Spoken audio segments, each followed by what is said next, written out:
Hey, Print Hustlers. This is Bruce from Printavo, simple shop management software. I've taken a little bit of a break as we've been working on a lot of product stuff, but we're back. We've got a couple new podcasts coming out. But we've got a very, very special guest here today with us, Caleb Reinhold. He's a really smart digital marketing consultant over in Chicago.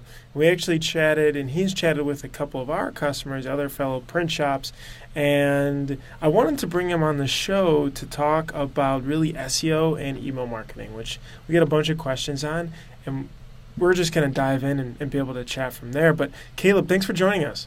Yeah, absolutely. Very excited to be here. So just first, talk a little bit about your background, some exposure that you've had to different businesses and how you've helped them. Yeah, absolutely. So I got involved in digital marketing about 5 years ago. I worked for a company called Criteo, which is the largest buyer of ad inventory in the world. Got started on the sales side, wanted to be more of a producer. And so I taught myself a lot about everything from, SEO to Facebook ads to content creation, and I love it. I live, breathe, and sleep digital marketing. So it's a lot of fun. I've worked for companies that spend 6-7 figures a month on digital advertising, and I've worked for companies that spend $300 a month. So had a lot of experience with large, small, and international, national, and regional, and even local businesses. What is an example customer, maybe that was spending $1,000 or so a month, that you really helped them? I'm just curious, as an interesting story that you really turned them around and showed them this is the light, this is how it works. Sure. So I do sign NDAs with a lot of my clients, so I can't maybe necessarily give away names, but you don't have to name drop.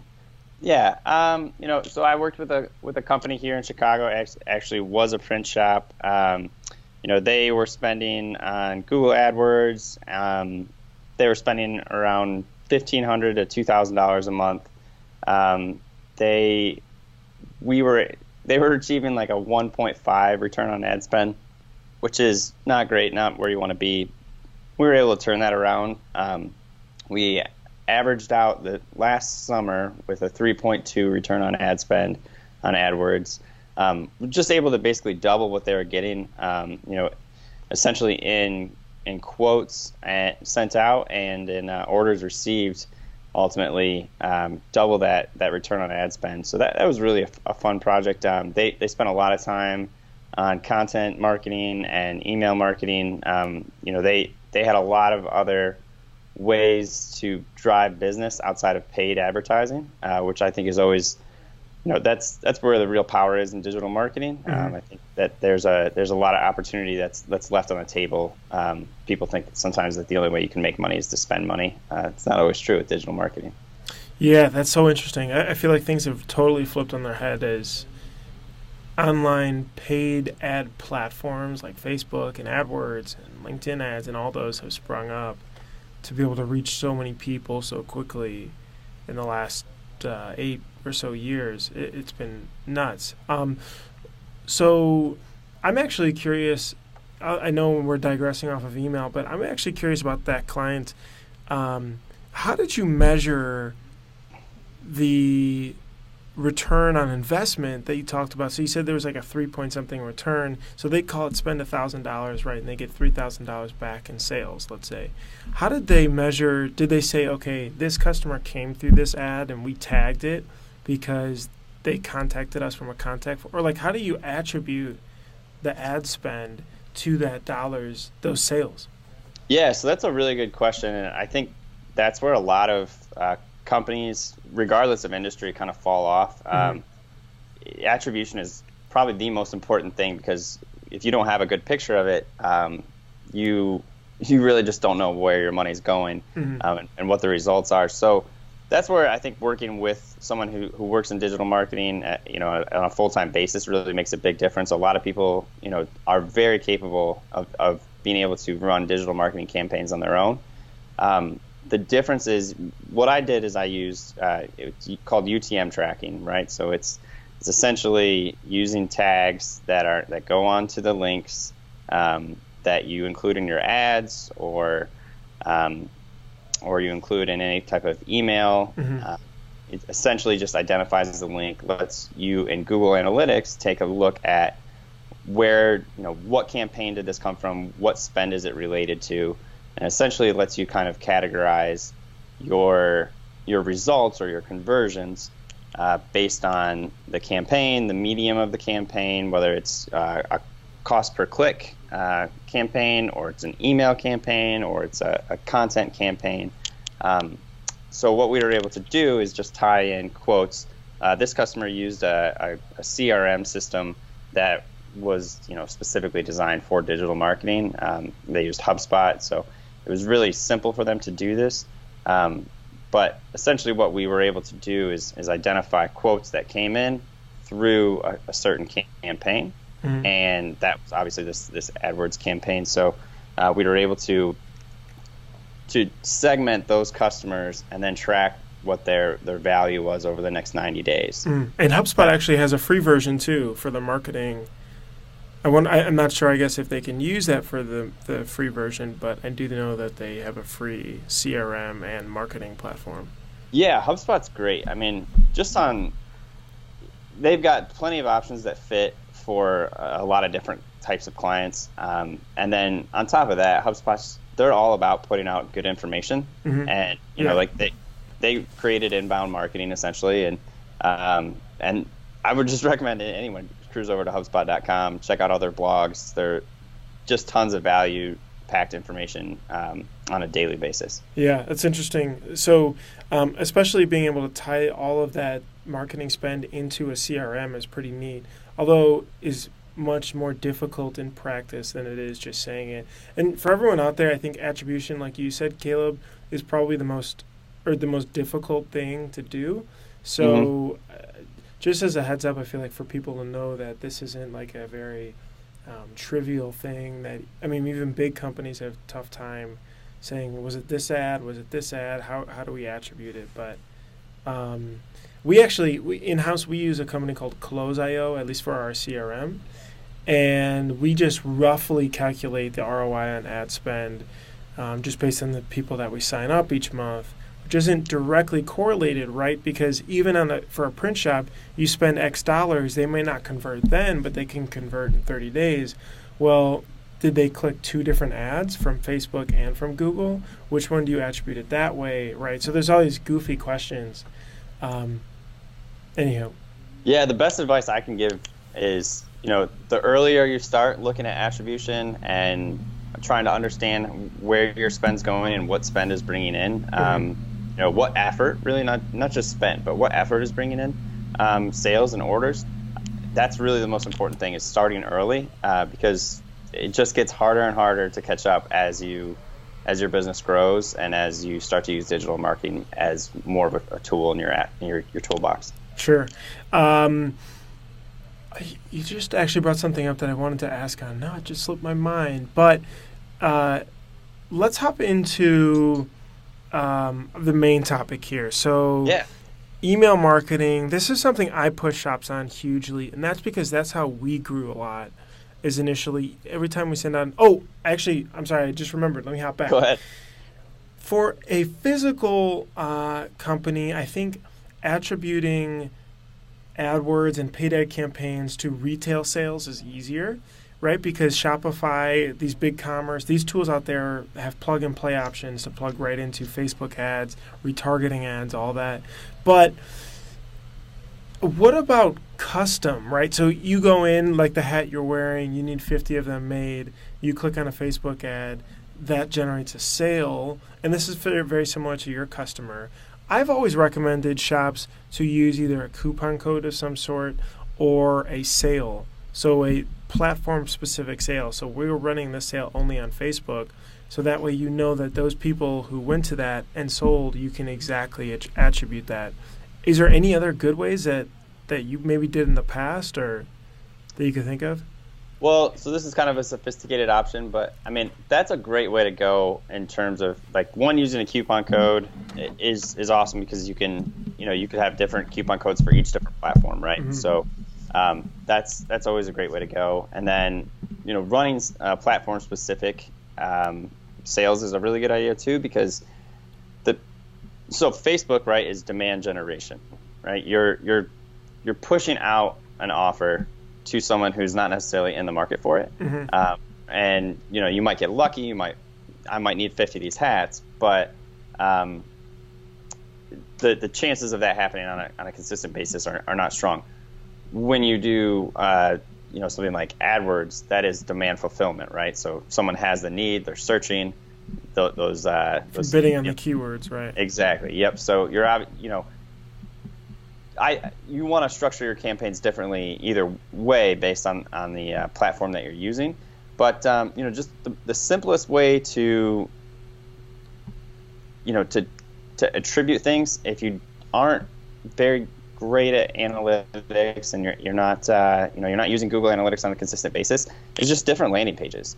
If you can track where your order came in, and where what the landing page where the conversion happened was, then okay, we're using this landing page for all of our any of our hat-based sales. We're using this landing page for any of our t-shirt based sales. Outerwear might be a different landing page. Yeah, that's the simplest way. Interesting. And a lot of these guys, a lot of shops will use WordPress, so that's perfect. So they can set up a page very specific to that audience, maybe tailor the text even to it, right? So, if they're targeting team coaches, maybe it's, hey, let's get your team, ready for the new year with this apparel, fill out this form.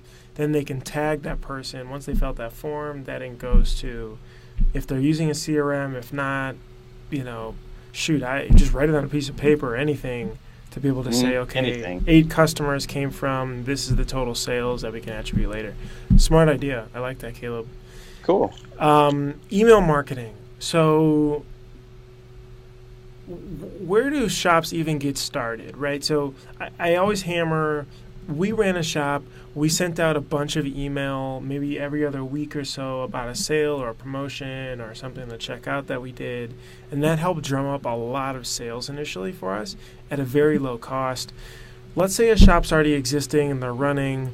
They may or may not be collecting emails from customers. They're not really sending anything out regularly. Where do we start, and how do we get value from this as soon as possible?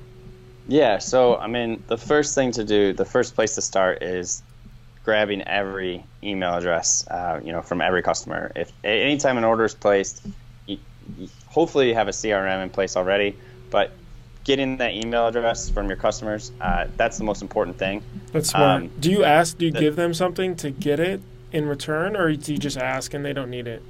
Or they don't need a coupon? Because I've just seen on websites and things, right, it's 5% off for your email address, or yeah. So I would say anytime someone orders, just ask for the email address. It's a great way, and then give them a reason, right? So send them a digital receipt, send them something, even if it's a thank you, right? Send them a thank you. So that gets you into and your question about the coupon. When you go to a website, you see the splash come up, and that's essentially saying, hey, we can get 25% off today if you give us your email address.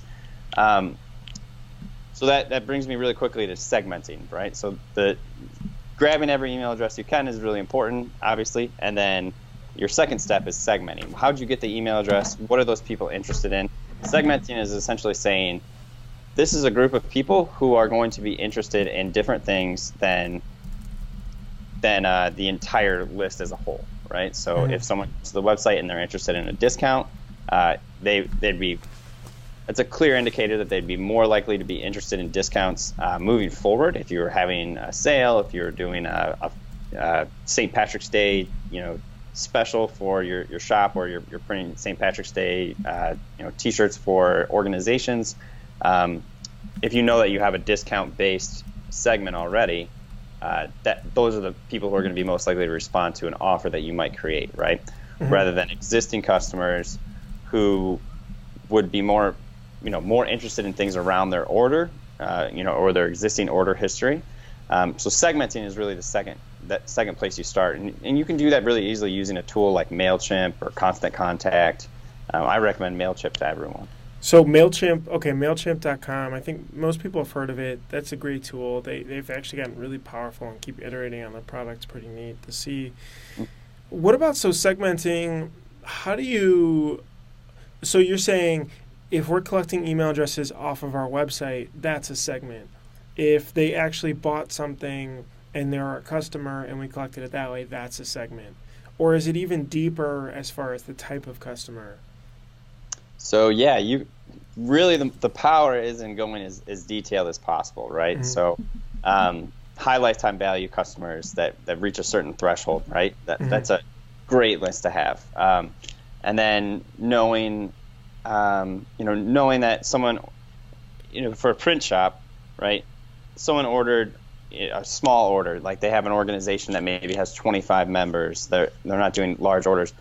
And then you have an organization that has 1,000 members. They're going to order 1,000 pieces with every order.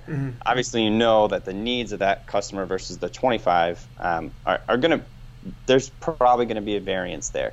So having your list segmented into not just as many as possible, but as many with a strong focus as possible, so you can tailor, where are you going to tailor that message to them? How are you going to make it a different message to the group of email addresses that order 1,000 pieces versus the 25? So that's why we want to try to segment. Is there any tools out there that can help save time and automatically segment a bit, or? It depends. So let's say for your landing pages, right? We had talked about kind of using landing pages as a way to do that. Most landing page platforms like Unbounce or Lead Pages, they will automatically integrate with a tool like MailChimp to go, where you can essentially, what you're doing is you're adding an email address every time someone fills out a form to request more information, to request a quote. You select what list you want to add that person to after they fill out the form. That's how I typically approach it. Again, that landing page focus approach is kind of the basis for that. Got it. That's pretty neat. Have you heard of Clearbit before? I haven't, no. So Clearbit's got this tool called Enrichment. It's clearbit.com. Enrichment actually looks up a person and company data using an email or domain. So if you funnel, for example, a bunch of emails into it, you can get more detailed info, first name, last name, phone number, like detailed company name, address, all that kind of stuff. So that's pretty cool. Maybe something. That's awesome. It seems a little bit more advanced, right, for some folks who are more familiar with an API or Zapier, for example, to pull it from a spreadsheet. But that's pretty neat. But the segmentation makes a lot of sense and not something that I've even fully thought through. And I think that's really good, with the goal, right, of sending relevant messages, which is what we talked about, the landing pages, right? Yep. It was like, okay, if you're sending people from Facebook and advertising to team coaches, that's a different message than you advertising to Fortune 500 companies trying to pull all their promo product work. Yeah, vastly different. Imagery, all of it. Yeah, down to the features that they're interested in, right? Like a Fortune 500 company may be buying on cost. They may be buying on delivery time. Right. A coach is probably buying on what's going to make his players feel like they can perform, right? What's going to be comfortable, what's going to be, those features, those selling features are totally different for each segment, right? And that's something that is really a kind of a fundamental part of digital marketing and just marketing in general, is speaking to your audience in terms of what they want to hear. And, as a marketer, that's one of the biggest things that I have to remind myself. Once I get to know a client really well, I have to remind myself that the client's customers don't know the business the way I do, right? So we have to always remind ourselves that we have to ask ourselves first, what does this customer profile actually care about? What are their concerns, right? Sure, and always put the customer's concerns first. And I that goes for email marketing, for SEO, for any ad that you create, any content that you create. Got it. Okay, so let's say we were collecting emails now from all the customers. Yeah. We're storing them based on if they're either a current customer or they just came off the blog. By the way, is there any tools that you can recommend for collecting emails off a blog really easily into MailChimp? Like I've seen those ones that pop up, you know,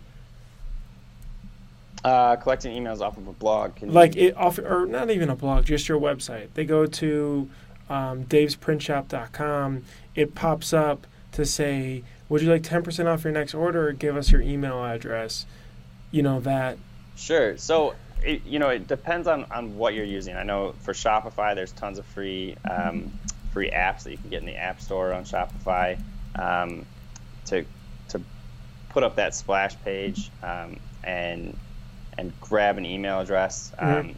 There's Wix, Squarespace. They all use that. WordPress. They have tools as well. Plugins that you can play. It really depends on the client and the platform. Okay. But Awesome. definitely there's lots of free tools that are available to do that. I saw one also, sumo.com, which I just Googled, actually has a plugin right into WordPress too. So that's pretty neat. That pops up. That way they can offer their discount or whatever, like get updates even. Doesn't even have to be a discount, right? Just get updates and collect emails off that. So, okay, so we segmented the customers, people who haven't bought anything, people who have bought things. Where do we go from there? Like, what are we using to send it out? What are we sending out? How often? Yeah, so, essentially what you want to be looking at is what is your company doing that your customers might care about, right? So are you offering a special? Are you do you have a new product that you're really proud of? Are you excited about? What is your company doing something that's really awesome? Like, are you telling a story? So the last thing we want to do is take an email address and abuse it, right? The last thing we want to do is send someone just spam about how great our company is and just ask them for an order, right? This is the same thing. I tell people that like social media is a cocktail party. You wouldn't stand in the corner screaming about the sale you're having on t-shirt printing right now, right? Right. Yeah, so it's the same thing with email, even more so, right? This is a one-on-one interaction. So, let's say we have just a general list. We don't know whether or not these people have ordered or not. What we want to do is we want to let them know what's going on in our company. What specials are we having over the next 10 to 15 days that address those customers' needs? Are we putting out? Are there events coming up? Is there a holiday that's coming up? Is there a reason that customers might want to be printing, printing shirts, printing apparel? And can you address that? Can you address the concerns around printing for that occasion? That's where you want to start. Interesting. You know what? This actually makes me think too, because we talked a little bit about the landing pages. You're collecting an email, right? So say I go back to the team coaches idea. You're advertising, you want to attract more team coaches in the 50 miles radius on Facebook or any other platform. Let's just say Facebook. They go to the landing page. It specifically says on your WordPress site, coaches, we love to be able to get your team ready for the new season, right? Collects their email. You call them. They don't respond, of course. But now you're right? You tailor that content to send out emails, and you sequenced it. You segmented it. So you segment just for coaches. Now you send that content, like you're saying, to send directly to the coaches to have them funnel in later, right? Right. That's the power of segmenting, right? So the more you're able to segment, the more you're able to create a personalized message for that customer. And as you continue, to think, not only that, it puts you in the mind frame of what is that person thinking right now? What are their needs right now? How do I serve their needs, right? Obviously in a way that makes money for your business, but just providing those super personalized, super specific messages, not only because you're segmenting, but also because that's what your customer actually cares about, is the most important thing with email marketing. The last thing I want to do is wake up in the morning and see that I have to delete 72 emails that don't have anything to do with me. You know, they don't. Right. They're just general. Right. They're just emails to email. Okay, so let's go really detailed, even subject line. What's the best subject line to get the best chance of opening it, but that's not misleading? Right. So what I like to do let's do the coach's example too. Sure. All right, cool. So if you have a first name, right, this is a really nice thing about most email tools is you're going to be able to use a form, a field, right, in that email, and it will automatically populate with something like first name, right? Mm-hmm. So you could say, hey, Coach Rick, or hey, Coach John, or hey, Coach Smith. You could even use a last name if you wanted to, right? So personalization is always important in a subject line. If you can do it, you should do it. If you have the information, definitely do it, right? So hey, Coach Steve. You know, if you know he's a boys basketball coach, or you know he's a girls basketball coach, you can say girls basketball season is quickly approaching. Has your team gotten warm-ups yet? Ask them about what they may or may not have already done, right? So you're asking them essentially, have you done this? Have something that's important to them. So you're in that subject line, you're calling them out by their name, showing that you know them, and then you're asking them, a question about what that their responsibilities are, what their needs are, right? You're asking them a question. I think that's a really good way to go. Another subject line strategy is, something around something you might know that they need to order jerseys, in the next 4 weeks in the state of Illinois, right? You know that there's 3 months until girls basketball season starts. They need to order jerseys, or at least get that ball rolling. You can say, hey, have you thought about where you're going to buy your jerseys yet? Have you ordered jerseys yet? It's just addressing their needs in that subject line, making it super personalized and addressing the need. Yeah, that's interesting. So, and we've seen good open rates on just really making it very, not as personalized, but like personal. So it almost like I was your friend emailing you. How would I email you if I was your friend? Probably just like, hey, check this out, with maybe just the C in check, capitalize, everything else lowercase. Or have 10 minutes to chat, ? Or something like that. Also has been interesting to play with. It's funky, right? Because you're on the business side. You want to send a professional looking email, but so does the other 1,000 companies out there that are sending emails to your inbox and trying to vie for your attention. Right. I think you're totally right with that strategy of how would I talk to my friend, right? I think that's a really important thing to do. Some cases there's going to be situations where you want to send a super professional subject line or super professional email, but the majority of the time, people are people. People buy from people. They don't necessarily buy from General Electric or Nike. They buy from the commercial, right? The Kobe Bryant commercial where they see Kobe's personality, right? And that's where people buy. Got it. What is a good open rate for people to target? So that way they know, they say, wow, this is really bad, or we're killing it right now. Killing it is 50%. 25% would be a solid open rate. Okay. It depends on a number of things, like is the email super specific? Is it time sensitive? Is there a clear and pressing need for that segment that you're sending it to? But 25% is typically considered a pretty solid, average rate. You want to be upwards of 30%.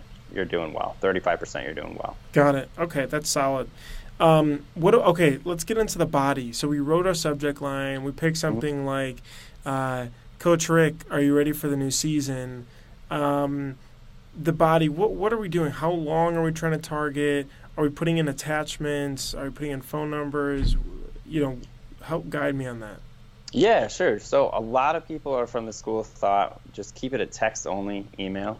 Um, I vary. It depends on the client, but I really do like there's just the simplicity of a simple text email. Hey, Coach Rick, we've got specials right now on jerseys, warm-ups, t-shirts, pullovers. We've got, everything your team needs right now. Give us a call and then sign it with a personal message, right? So, Caleb at xyzprinting.com, and put your cell phone number in there, right?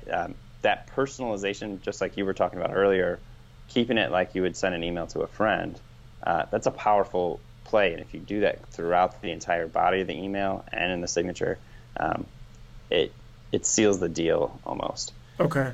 So yeah. That's a good point. Send it from your personal, or a personal email, not info at, Definitely. johnsprintshop.com. Send it from John at johnsprintshop.com with your name, John Smith, right on there.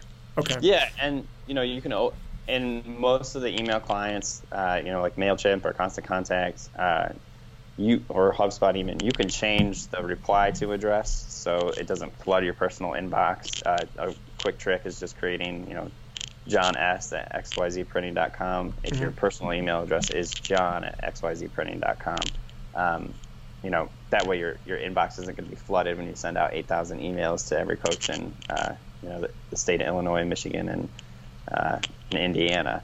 I've seen that happen before. It can be bad, but you can set it up using different email addresses where it looks personal. It's coming out with a personal tone, but you're not going to flood your own email inbox. Sure. I gotcha. So body, keeping it short. Is there negatives oh wait, hold on. Can you pull that mic on the outside? I think it just rubs on the zipper and then it. Oh yeah, that works. Okay. Thanks. The body. So is there a target amount of sentences, or how are we writing? I've seen people break them out into a sentence almost per line. Is that more readable than maybe 3 sentences in one paragraph together? Yeah, so if you think about, can you give me 1 second? Sure. Okay. Hey, what's up? Yeah. Oh, it was an accident. I'm sorry. Freaked me out. I'm on this podcast right now, so I gotta go. All right, thanks. Bye. Sorry, this is my girlfriend. She never calls me during the day, so I was like, oh God, what's wrong? Yeah, no worries. Yeah. Okay. Okay, yeah. So in terms of readability, right? So most people are going to actually read. Oh wait, hold on. Grab that mic. Outside, right? Yeah. Because okay. It just rubs on the zipper. Sorry. No, it's okay. Yeah. In terms of readability of an email, the most important thing in writing any type of copy, in the marketing world, we call anything that we write, we call it copy, right? So, yeah. The most important thing is to get the person to read the next sentence, right? Right. So your idea of, each line is another sentence, absolutely, that's a great tactic to use. I've seen it be really successful in emails where I've actually made a purchase above, $200 because of an email, right? I bought a course or something like that. It's every time I read something, I want to read more, right? And you don't need to include a bunch of information that's irrelevant to your customer and the offer that you're providing them with. So when we talk about do we include attachments? Do we include do we need to have this fancy outline and an HTML version of our email? A lot of times, no. I would say experiment with it, because the number one thing in digital marketing is that you're not going to know until you test things. But if I'm reading an email on my phone, it's text only. I don't have to wait for any images to load. It looks like a really personal email. I probably will appreciate that more on a business basis than having to go through and wait for images to load, read a bunch of fluff, not really understand what the offer is. Sure. That's a good tool. So MailChimp, and you can set all that up there. Interesting. Is there any other tricks or tips that you've seen with getting started? Oh, how frequent? Should they be targeting monthly, bi-weekly, every couple months, what? So I would say, the most important thing to do is to let your, email, if you send it out once every 6 months, it doesn't really make I guess I would call it an aggregate change, right? So it doesn't make a big impact. If you do email on, say, a bi-weekly basis, you're going to start to build some rapport with your customers. The other thing that's going to be nice is you're going to keep a clean list, right? Because people can unsubscribe from your list. And a lot of people think that's a bad thing to have happen. Oh, no, someone unsubscribed. It's actually very good because you want people who are going to be engaged with your emails. And the last thing you want to do is be sending spam. So if you send every 2 weeks, you're going to be able to kind of keep that list clean. People are going to, you're going to get an idea, too, around, are these emails that I'm sending out, are they relevant? Are people actually reading them, right? So you're monitoring your open rate, your click rate on the email. That's a really important metric that a lot of people kind of forget about because they're really just concerned about the open rate. But are people clicking the links that you've put into your email? Because that's what you're basically telling your customer to do. Hey, here's this message I have for you. Here's why it's important. Click this link to get more information, or to place an order, or to schedule a call with a member of our team. Click rate really ends up being the most important metric. But yeah, sending emails, I think at a minimum of I'd say for a print shop, twice a month is a really good way to go, bi-weekly there. And if you do have something that's important to your customers, or you think, there's a pretty good chance this is important, I would say don't hesitate to send out an email to your customers. Let them know about a special you might have. Let them know about a new offer you might have. And if your company's doing something that's awesome and you want to tell people about, also let them know, Yeah, that makes sense. But that's pretty cool. I found a recent tool, Mixmatch, MIXMAX. Have you used that one? Yeah, so we use it a lot in some different campaigns. It's nice because it allows you to send personal emails, essentially emails not from an email client necessarily. You send it from your personal email address. It's something we use when we really want to make sure that everyone opens the email. Got it.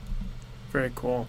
Well, I think that's a really great getting started, with email marketing. It seems like a lot of the work is getting it set up, getting the sumo.com set up on your website so it collects emails.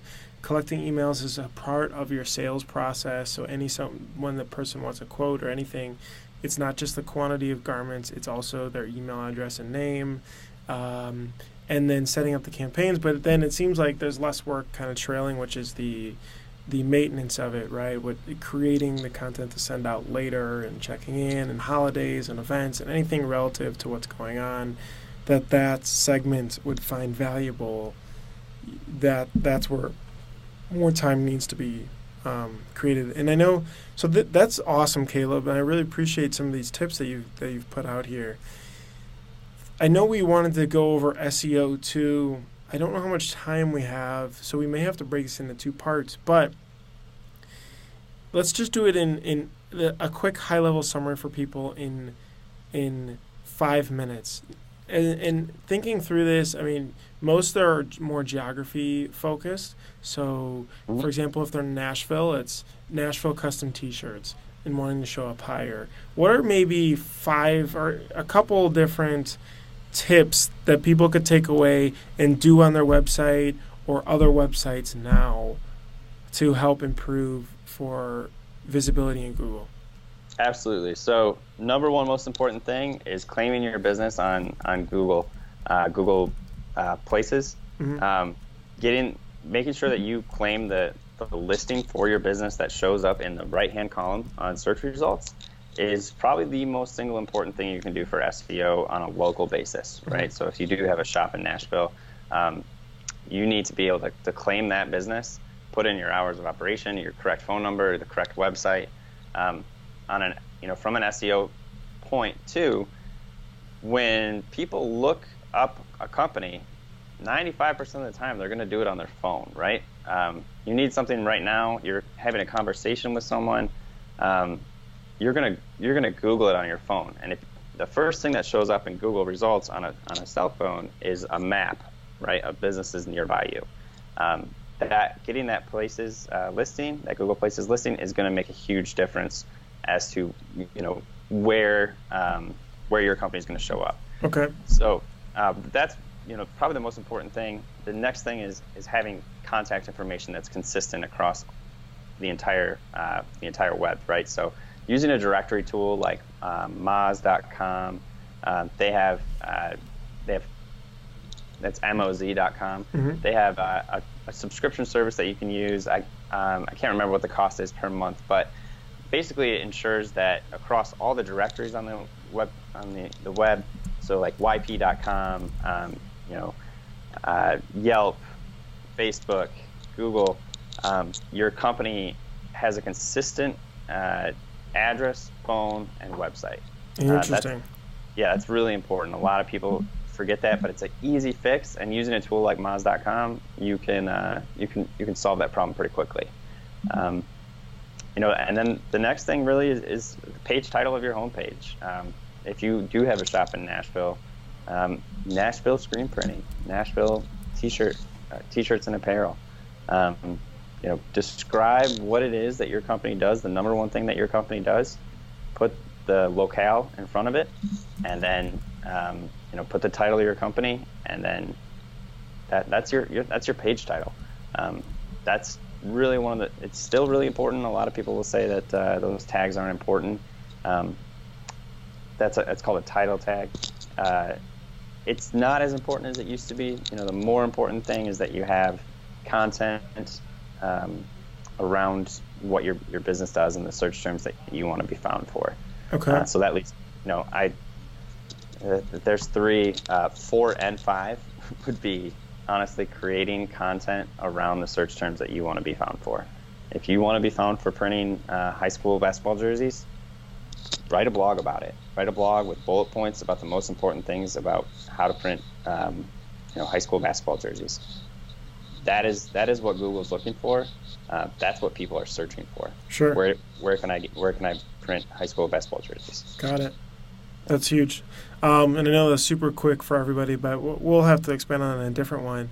But Caleb, this has been awesome. This is really, really good, actionable things that I feel like people are doing, and it also feels like this is something to bake into their business process to do long term, to make sure that it's consistent. So we're going to do this once a month or whatever you feel is relevant for that segment, and we're going to improve upon it and keep doing it and really bake it in to their process, or maybe an intern or someone that can help part-time possibly to just handle this. And of course, you do a lot of digital marketing consulting as well. So I'll drop your information, of course, at the bottom too. Awesome. But Caleb, thanks so much for joining us. I really feel like this is going to be huge to help a lot of people. So this has been really great, and we'll share that information below. But thank you. Yeah, thank you so much for having me. It was really fun, and I'd love to come back. Awesome. Sounds good, Caleb. Have a good one. All right, take care, Bruce. Bye.